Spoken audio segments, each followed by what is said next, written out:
ভারতের মিডিয়াগুলো বলা, তোমরা যে এত শয়তান, এত বদমাইশ বলা, এই যে তোমরা যে এত অপপ্রচার করছো, এত বড় আমাদের নিন্দা করছো, এই যে নাকি এই যে কদিন আগেও নাকি আমরা নাকি তোমাদের দেশের ভিতরে ঢুকে নাকি ওই লুটপাট করেছি, ছিনতাই করেছি, ডাকাতি করেছি, তোমরা এগুলো কেন বলো বলো তো বলা?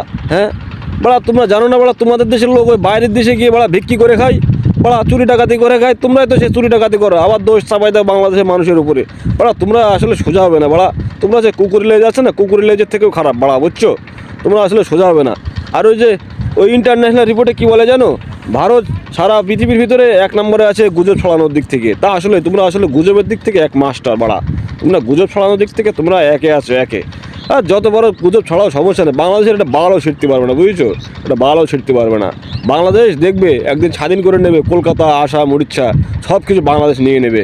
আর কয়দিন অপেক্ষা করো না, রিপাবলিক বাংলা তোমাকে গাড় মেরে দেবো, বুঝেছো? রিপাবলিক বাংলা, ময়ূক রঞ্জন ঘোষ তোমাকে গাড় মেরে দেবো, বুঝেছো? একবার স্বাধীন করতে দাও না, তোমাকে আগে খুঁজবো, খুঁজে তোমার মধ্যে হাজারে বাস করে দেবো, হগ্গার মাতা।